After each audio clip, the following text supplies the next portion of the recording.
Presentiamo così la prima delle 4 batterie per la categoria assoluti femmine.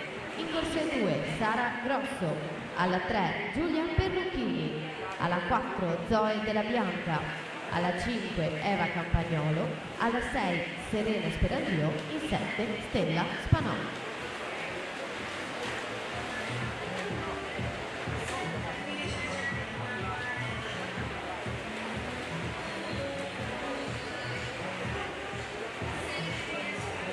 E troviamo Nicola Lorenzetto in acqua alla 4, secondo nei 100 farfalla e secondo nei 200 dorso, quindi doppio argento per lui ai criteri di Riccione dello scorso anno. Notto di nuoto 74, la sua società si aggiudica la seconda batteria e lo fa in 58,22, che quindi significa miglior crono. Matteo Lucioli 59,05, Mattia Vianello 59,29.